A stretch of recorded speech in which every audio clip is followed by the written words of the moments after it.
everyone, you are most welcome to my channel Legal Inc. And our today's video talks about the concept of obligations in jurisprudence. And in this video, we will discuss the meaning of obligation, elements of obligation, inclusions of obligation, and lastly, we will discuss the kinds of obligation. तो सबसे पहले हम ये जान लेते हैं कि obligation का मतलब क्या होता है. Obligation means to do or not to do an act. तो ऑब्लिगेशन का अर्थ है दायित्व या जिम्मेदारी. But in words of Salmond, obligation means a class of duties which are correlative of rights in personam, which means right of a particular person. किसी एक particular person की राइट होना ज़रूरी है. तो ऑब्लिगेशन का मतलब है जहाँ एक पर्सन का राइट हो और दूसरे पर्सन की उस राइट को पूरा करने की ड्यूटी हो. तो ऑब्लिगेशन दो लोगों के बीच एक दूसरे को कंट्रोल करने का लीगल बॉन्ड है. एक पर्टिकुलर एक्शन को पूरा करने की जिम्मेदारी को ऑब्लिगेशन कहते हैं. फॉर एग्जाम्पल, ए बी से 100 रुपये बोरो करता है, तो ए की ये ऑब्लिगेशन है कि वो बी के पैसे एक रीजनेबल टाइम के अंदर लौटा दे और बी का ए से अपने पैसे लेने का राइट है. So obligation creates right of one person over another. In short, obligation वहीं क्रिएट होगी जहां एक पर्सन का राइट होगा और दूसरे पर्सन की ड्यूटी होगी. Next is elements of obligation. Elements of obligation are the obligor, the obligee, prestation and lastly legal bond. तो ऑब्लिगर कौन होता है? ऑब्लिगर वो पर्सन होता है जिसकी लीगल बॉन्ड में किसी काम को करने या ना करने की जिम्मेदारी होती है, यानी कि जिस पर्सन की ड्यूटी होती है दूसरे पर्सन की तरफ. जैसे कि हमने जो अभी एग्जाम्पल देखा उसमें ए की बी की तरफ ये ड्यूटी है कि वो उसके पैसे लौटाए. तो यहाँ ऑब्लिगर कौन हुआ? ऑब्लिगर हुआ ए. इसके बाद है ऑब्लिगी. ऑब्लिगी वो पर्सन होता है जिसका राइट होता है, जैसे कि बी का ए से पैसे लेने का राइट था, तो इस सिचुएशन में बी ऑब्लिगी है. Third is prestation. Prestation means subject matter of obligation. जैसे ए बी के एग्जाम्पल में पैसे लौटाना प्रेस्टेशन है, तो जो एक्ट ऑब्लिगर को ऑब्लिगी की कहने पर परफॉर्म करना पड़ता है उसे ही प्रेस्टेशन कहते हैं. Fourth is legal bond. Legal bond means that legal enforcement भी होनी चाहिए ऑब्लिगेशन पूरी करने या करवाने के लिए.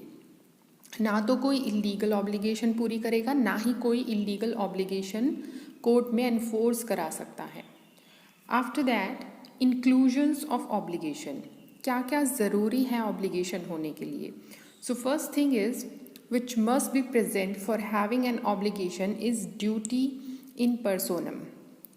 किसी भी पर्सन की ऑब्लिगेशन होने के लिए ये ज़रूरी है कि उसकी दूसरे पर्सन की तरफ ड्यूटी भी हो. और ड्यूटी इन पर्सोनम का मतलब है a duty directed against a specific person और स्पेसिफिक पर्सन्स. जनरल ड्यूटी नहीं इंक्लूड होगी यहाँ पर. फॉर एग्जाम्पल, ड्यूटी इन पर्सोनम के एग्जाम्पल हैं जैसे कि डेप्ट पे करना, कंपनसेशन पे करना या किसी कॉन्ट्रैक्ट की कंडीशन को परफॉर्म करना. सेकेंडली, ऑब्लिगेशन होने के लिए एक पर्सन का राइट भी होना ज़रूरी है. अगर राइट नहीं होगा तो दूसरे पर्सन की ड्यूटी भी नहीं होगी. फॉर इंस्टेंस, अगर सेलर कोई गुड्स बेचने के बाद परचेज़र से पैसे रिसीव कर लेता है तो उसे उन गुड्स की डिलीवरी परचेज़र को देनी ही होगी. Last is obligation is also considered as a proprietary right in personam, which means a duty related to a right of other person. There are certain rights which are created from the status of a person, but they are not obligation under law because of unenforceability. लेकिन कुछ ऐसे rights हैं जो किसी person के status से भी create होते हैं और वो ऑब्लिगेशंस नहीं होते. For example, rights created by marriages. Now kinds of obligations. So there are 4 kinds of obligations. First is contractual obligation, second is delictal obligations, third is quasi-contractual obligations and last is innominate obligations. तो पहला हम पढ़ेंगे contractual obligations. Contractual obligations वो duties हैं जो duties दो लोगों के बीच कॉन्ट्रैक्ट होने से अराइज होती है उन्हें कॉन्ट्रैक्चुअल ऑब्लिगेशंस कहते हैं। And as you know, contract दो लोगों के बीच एक एग्रीमेंट करने से क्रिएट होता है, तो एक पार्टी को दूसरी पार्टी के लिए कुछ ना कुछ परफॉर्म करना पड़ता है जिसके बदले दूसरा पर्सन उसे कंसिडरेशन देता है। तो बेसिकली कॉन्ट्रैक्ट करते हुए एक पर्सन का राइट अराइज होता है और दूसरे पर्सन की ड्यूटी क्रिएट होती है। और अगर एक पार्टी अपनी ड्यूटी परफॉर्म करने में फेल हो जाती है तो उसे दूसरी पार्टी को कंपनसेशन देना पड़ता है, जो कि कॉन्ट्रैक्ट के टर्म्स एंड कंडीशंस में प्री फिक्स्ड होते हैं। तो जो भी राइट एंड ड्यूटीज़ कॉन्ट्रैक्ट के बेसिस पर अराइज होती है उन्हें हम कॉन्ट्रैक्चुअल ऑब्लिगेशंस कहते हैं। Second is delictual obligations. जो ऑब्लिगेशंस टॉर्शियस एक्ट से अराइज होती है उन्हें डिलेक्टल ऑब्लिगेशंस कहते हैं। And what is a tort? Tort is a civil wrong for which unliquidated damages are provided. तो टॉर्शियस लाइबिलिटी में भी रॉन्ग डूअर या जो डिफेंडेंट है, डिफेंडेंट की ड्यूटी होती है प्लेंटिफ की तरफ कि वो उसे किसी भी तरह का नुकसान ना पहुंचाए, और प्लेंटिफ का भी राइट होता है। लेकिन टॉर्शियस लाइबिलिटी में कॉन्ट्रैक्ट की तरह pre decided rights and duties नहीं होते और ना ही डैमेजेस या कंपनसेशंस प्री डिसाइडेड होते हैं। टॉर्शियस एक्ट में जितना प्लेंटिफ को नुकसान होता है उसी हिसाब से कोर्ट डैमेजेस प्रोवाइड कराती है। और कॉन्ट्रैक्ट में दोनों पार्टीज़ के बीच एक एनफोर्सिएबल एग्रीमेंट होता है जिससे दोनों पार्टीज़ की राइट्स एंड ड्यूटीज़ अराइज होती है और उन ड्यूटीज़ को किसी थर्ड पर्सन पर इम्पोज नहीं किया जा सकता। इसके बाद जो कॉन्ट्रैक्ट है उसमें लिक्विडेटेड डैमेजेस मिलते हैं, लेकिन टॉर्शियस एक्ट में विक्टिम को अनलिक्विडेटेड डैमेजेस दिए जाते हैं। और कुछ रॉन्ग्स ऐसे भी होते हैं जो सिविल और क्रिमिनल दोनों कैटेगरीज में आते हैं, जैसे कि डिफेमेशंस हैं, न्यूसेंस है। तो ये था हमारा डिलेक्टल ऑब्लिगेशन। जो टॉर्शियस लाइबिलिटी पर अराइज होते हैं वो डिलेक्टल ऑब्लिगेशंस हैं।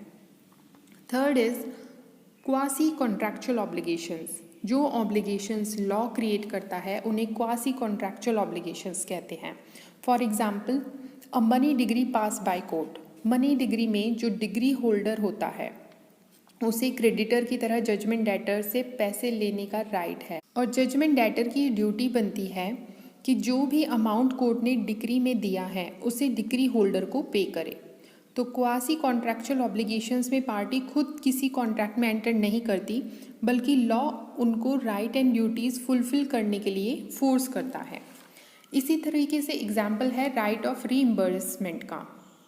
जैसे कोई पर्सन ल्यूनेटिक है या इनकैपेबल है अपने नेसेसरी एक्सपेंसेस करने में, और कोई और दूसरा पर्सन उसके एक्सपेंसेस उठाता है, तो जो पर्सन ल्यूनेटिक पर्सन के एक्सपेंसेस को देख रहा है या उसके एक्सपेंसिव उसके बिहाफ पर कर रहा है, उसे राइट है कि वो ल्यूनेटिक पर्सन की प्रॉपर्टी से उसके एक्सपेंसेस के अमाउंट को रीइम्बर्स कर सके।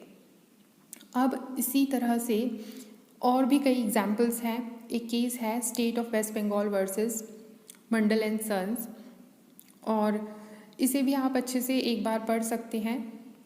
Now last is in nominate obligations. जैसे कि नाम से ही पता चलता है, इन नॉमिनेट मीन्स बेनामी या अनामी, जो किसी के नाम ना हो।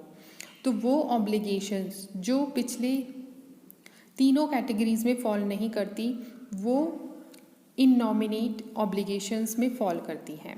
बट एक्चुअल में जो ऑब्लिगेशंस ट्रस्ट के बेनिफिट के लिए ट्रस्टी के द्वारा फुलफिल की जाती हैं उन्हें इन नॉमिनेट ऑब्लिगेशंस कहते हैं। और इंडियन ट्रस्ट एक्ट 1882 इन नॉमिनेट ऑब्लिगेशंस ट्रस्टीज पर क्रिएट करता है। इंडियन ट्रस्ट एक्ट 1882 सेक्शन 81 से लेकर 88 तक ये ऑब्लिगेशंस क्रिएट करता है। सेक्शन 81 को अगर हम देखें, सेक्शन 81 सेज दैट अगर किसी प्रॉपर्टी को डिस्पोज करते हुए ट्रांसफरर की इंटेंशन क्लियर नहीं है तो ट्रस्टीज़ की ये ड्यूटी बनती है कि वो उस पर्सन के बेनिफिट के लिए उसी तरह से ड्यूटीज़ एंड लायबिलिटीज़ को पूरा करे जैसे कि वो उसी की प्रॉपर्टी हो। सेक्शन 82 सेज जहाँ ट्रांसफ़र किसी और पर्सन ने किया हो और उसका कंसिडरेशन किसी और पर्सन ने किया हो, इसके बाद है section 83 says that where the property of trust is not exhausted and trust is completely executed. इसके बाद सेक्शन 85 प्रोवाइड्स जहां ट्रस्ट का ट्रांसफ़र ही लीगल हुआ हो। इसके बाद है section 87 which provides that where any debtor becomes the executor of the creditor the debt money with him must be for the benefit of person interested for whom the trust was created. And last is section 88 जहाँ किसी के undue influence से कोई advantage लिया गया हो। So basically Indian Trust Act जो obligations create करता है उन्हें इन नॉमिनेट ऑब्लिगेशंस कहते हैं। Last is solidary obligations. तो दो तरह की ऑब्लिगेशंस होती है, first is sole obligations and second is solidary obligations. Sole obligations में एक ही क्रेडिटर होता है और एक ही डेटर होता है, लेकिन सॉलिडरी ऑब्लिगेशंस में देयर आर 2 और more debtors of the same thing to the same creditor, जहाँ डेटर 2 या 2 से अधिक हो लेकिन क्रेडिटर एक ही होता है और सब्जेक्ट मैटर भी एक ही होता है सॉलिडरी ऑब्लिगेशंस में। तो यहाँ हमारा ऑब्लिगेशंस का टॉपिक कंप्लीट हो गया। अगर आपको ये वीडियो हेल्पफुल लगी हो तो please like, share and subscribe the channel. Thank you so much for watching. See you in the next video. Till then, study hard, take care, bye bye.